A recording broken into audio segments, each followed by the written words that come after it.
Baik, Assalamualaikum warahmatullahi wabarakatuh. Kami dari kelompok Belajar satu ingin membahas mengenai metode penentuan harga transfer.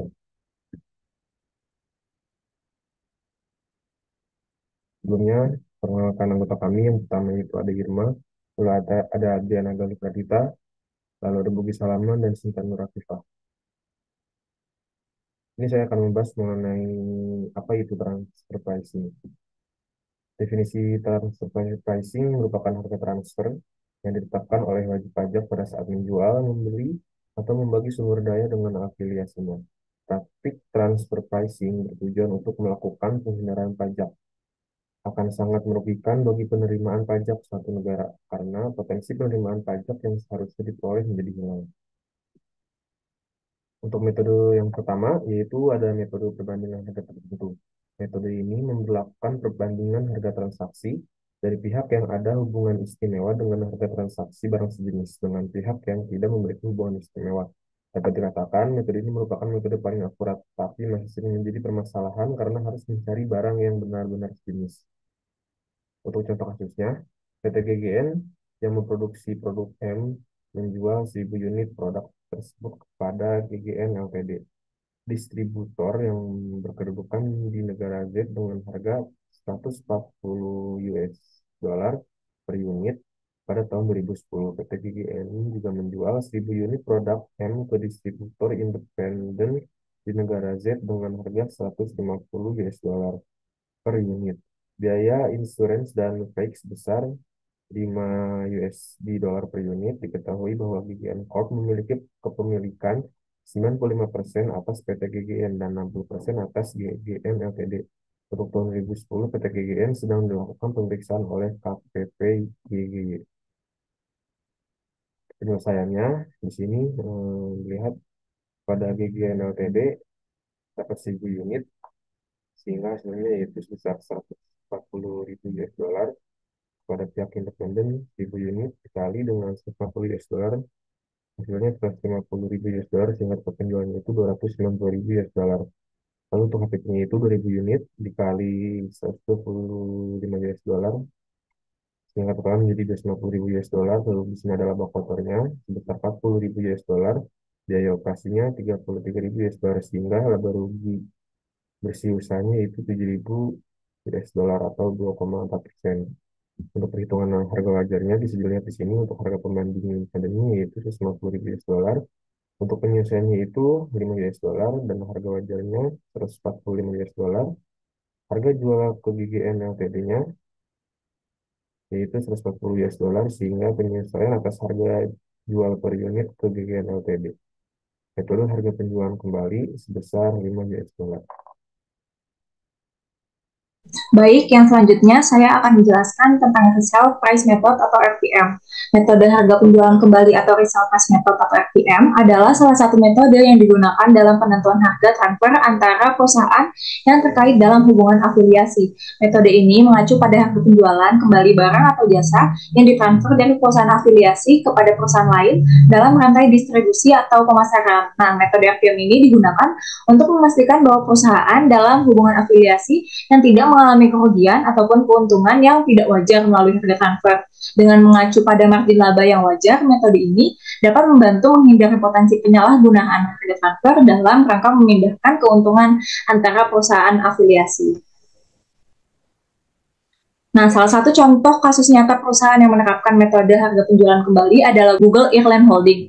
Google Airline Holding merupakan anak perusahaan dari Alphabet Inc., perusahaan teknologi yang terkenal yang berbasis di Amerika Serikat, dan Google Airline Holding ini berfungsi sebagai entitas perantara yang mengendalikan kegiatan penjualan dan pemasaran produk dan layanan Google di Eropa, Timur Tengah, dan Afrika. Google Airline Holding memperoleh produk dan layanan dari entitas terkait di Amerika, seperti Google LLC, dan menjualnya kepada perusahaan Google yang ada di berbagai negara di wilayah yang mereka tangani. Google Airline Holding juga menggunakan metode RPM untuk menghitung margin laba yang wajar yang mereka dapatkan sebagai perantara. Nah, mereka menetapkan harga penjualan kembali kepada perusahaan Google di negara-negara Eropa, Timur Tengah, dan Afrika berdasarkan margin laba yang dianggap wajar. Lalu di sini kita masuk ke contoh perhitungannya. Misalnya jika harga penjualan kembali suatu produk yang diterima dari Google LLC adalah $100. Google Airline Holding menetapkan margin laba yang dianggap wajar misalnya itu 20%. Nah, dalam hal ini margin laba yang diharapkan oleh Google Airline Holding adalah $20. Dengan demikian, Google Airline Holding ini menetapkan harga transfer kepada perusahaan Google di wilayah yang tanggung jawabnya mereka sebesar $80, yaitu $100 tadi dikurangi dengan $20 per unit produk. Nah, harga ini mencerminkan biaya akuisisi dari Google LLC dan ditambah dengan margin laba yang wajar yang diterapkan oleh Google Airline Holding. Untuk penjelasan yang selanjutnya akan dijelaskan oleh rekan saya. Untuk selanjutnya yaitu ada metode biaya plus. Metode ini dilakukan dengan menambah tingkat laba kotor wajar yang diperoleh perusahaan yang sama dari transaksi dengan pihak yang tidak memiliki hubungan istimewa, atau tingkat laba kotor wajarnya diperoleh dari perusahaan lain yang sebanding dengan pihak yang tidak memiliki hubungan istimewa.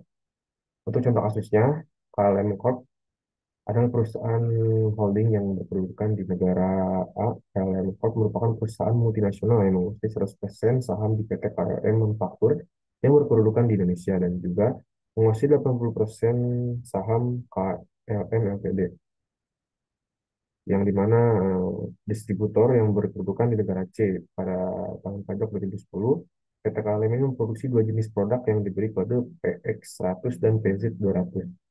Bahan baku untuk memproduksi produk PX100 dan PZ200 dibeli dari pihak independen. Seluruh produk PX100 dijual kepada KLM Ltd.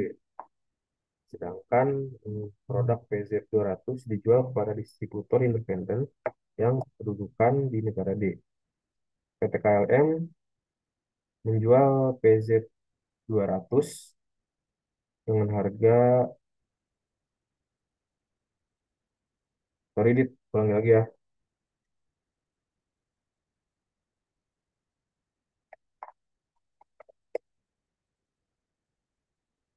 ulangi dari yang sini.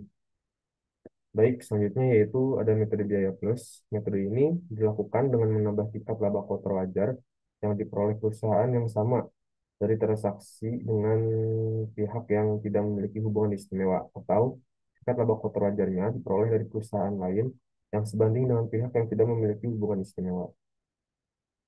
Untuk contoh kasusnya, bisa kita lihat di sini, KLM Corp adalah perusahaan holding yang berkedudukan di negara A.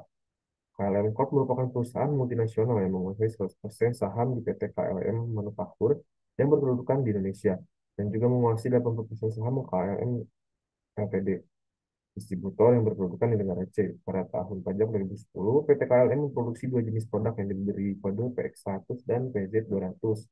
Bahan baku untuk memproduksi produk PX100 dan PZ200 dibeli dari pihak independen. Seluruh produk PX100 dijual kepada KLM Ltd, sedangkan produk PZ200 dijual kepada distributor independen yang berkedudukan di negara D. PT KLM menjual PX100 dengan harga 240 US dollar per unit, sedangkan kepada pihak independen PT KLM menjual PZ200 dengan harga 200 US dollar per unit. Laba bersih usaha KLM Ltd adalah sebesar 21%. Tidak terdapat perbedaan fungsi yang dilakukan, aset atau harta yang digunakan, risiko yang ditanggung, persyaratan kontrak, strategi bisnis, serta kondisi ekonomi ketika bertransaksi dengan KLM Ltd maupun dengan pihak independen. PT KLM sedang dilakukan pemeriksaan oleh KPP Jakarta. Baik, untuk hitungannya bisa dilihat di sini. Laporan laba rugi PT KLM tahun 2010 itu sebagai berikut: penjualannya sebesar 120.000 US dollar, PP-nya yaitu 360.000 US dollar, di mana laba kotornya itu sebesar 60.000 US dollar, biaya operasinya 40.000 US dollar, dengan laba rugi bersih usahanya sebesar 20.000 US dollar atau sekitar 4,76%. Untuk penjualannya ini bisa kita lihat ada afiliasi sebesar 240.000 US dollar, lalu independen sebesar 180.000 US dollar. Untuk HPP 220.000, laba kotor 20.000, dan pada distributornya sebesar 140.000, dan untuk laba kotor pada distributor independennya sebesar 40.000 US dollar. Untuk gross markup-nya pada KLM Ltd sebesar 9,1%, sedangkan pada distributor independen sebesar 28,6%. Karena terdapat pembanding internal yang andal, maka pembanding internal tersebut dapat digunakan perhitungan arm's length price atau ALP. Berikut merupakan angkanya, bisa kita lihat di sini. Sehingga untuk nilai penjualan wajarnya itu sebesar 282,920 US dollar, untuk nilai penjualan kepada KLN Ltd-nya sebesar 240.000 US dollar. Sedangkan untuk koreksi positif atas penjualannya sebesar 42.920 US dollar. Selanjutnya yang keempat ada metode pembagian laba. Metode pembagian laba mengacu pada cara perusahaan membagi keuntungan atau laba antara entitas anak atau cabang dengan entitas induk atau perusahaan yang terkait. Metode pembagian laba ini bertujuan untuk menentukan harga yang adil untuk transfer barang, jasa, atau hak kekayaan intelektual antara entitas yang terafiliasi, yang secara umum digunakan untuk menghindari penghindaran pajak dan praktik transfer yang harga yang tidak adil. Selanjutnya itu ada contoh kasus. Kasus Apple Inc. dan Iris subsidiarinya Apple Operational International. Pada tahun 2016, Apple dan pemerintah Irlandia dituduh melakukan praktik transfer harga yang tidak adil dan mendapatkan manfaat pajak yang tidak semestinya. Dalam kasus ini, metode pembagian laba digunakan untuk menentukan harga transfer atas hak kekayaan intelektual, seperti hak cipta dan merek dagang, antara Apple Inc. dan AOI. AOI berperan dalam manajemen intelektual properti atau IP Apple di luar Amerika Serikat. Metode pembagian laba digunakan dengan mempertimbangkan kontribusi relatif Apple Inc. dan AOI terhadap pengembangan, pemeliharaan, dan pemasaran IP. Pendapatan yang dihasilkan dari penjualan produk Apple di seluruh dunia dibagi berdasarkan persentase yang ditetapkan dengan mempertimbangkan kontribusi dan risiko masing-masing entitas. Kasus ini menyoroti penerapan metode pembagian laba dalam konteks penentuan harga transfer atas hak kekayaan intelektual antara perusahaan multinasional dan entitas anak atau cabangnya.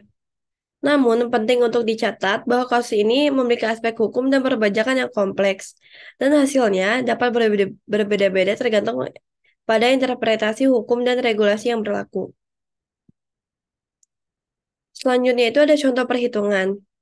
Misalkan ada dua entitas terafiliasi, yaitu perusahaan A dan perusahaan B yang beroperasi di sektor manufaktur elektronik.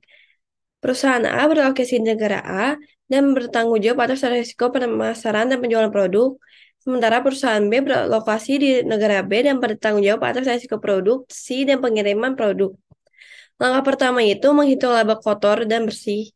Perusahaan A mencatat total pendapatan dari penjualan produk sebesar 10 juta dolar. Biaya langsung yang terkait dengan produksi dan pengiriman produk dari perusahaan B adalah 6 juta dolar. Oleh karena itu, laba kotor dan bersih sebesar 4 juta dolar.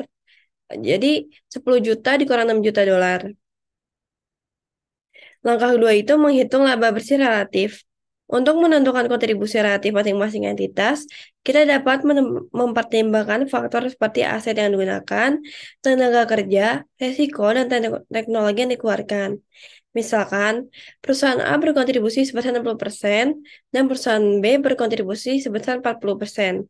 Dapat menciptakan nilai yaitu sebesar laba bersih relatif perusahaan A 60% dikali 4 juta. Jadi hasilnya 2,4 juta dolar. Sedangkan perusahaan B 40% dikali 4 juta.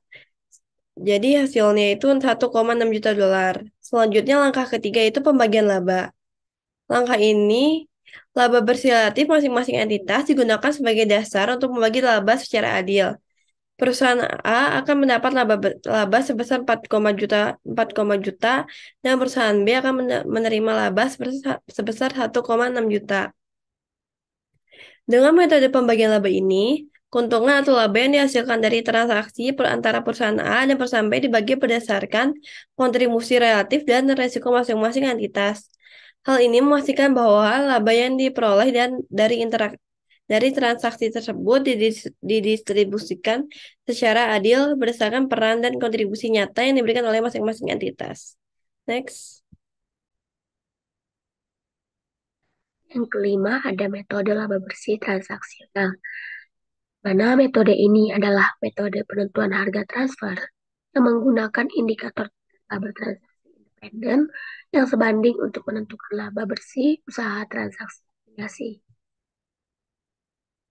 Ini ada contoh kasus, PQR Corp adalah perusahaan manufaktur yang berkedudukan di negara A, memiliki 97% saham di PT PQR yang berkedudukan di Indonesia. PQR Corp juga memiliki 85% saham PQR Ltd, distributor yang berkedudukan di negara C.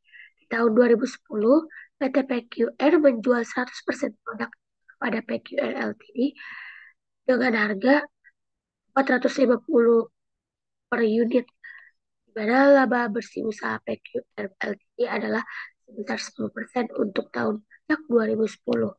PT PQR sedang dilakukan pemeriksaan oleh KPP DPK dengan perhitungan sebagai berikut, di mana laporan laba rugi PT PQR pada tahun 2010 adalah sebagai berikut.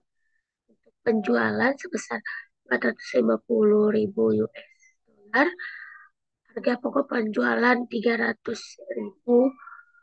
US dollar, laba kotor sebesar 33%, 150.000 US dollar, biaya dikurangi dengan biaya operasi sebesar 135.000 US dollar, dan untuk laba rugi bersih usaha sebanyak 3,3%, yaitu 15.000 US dollar, sehingga pengembalian total biaya PT PQR sebesar 3,44%.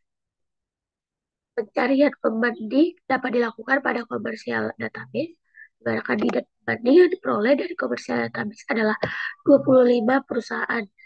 Selanjutnya, melalui manual review atau manual screening dilakukan penelitian secara sempurna.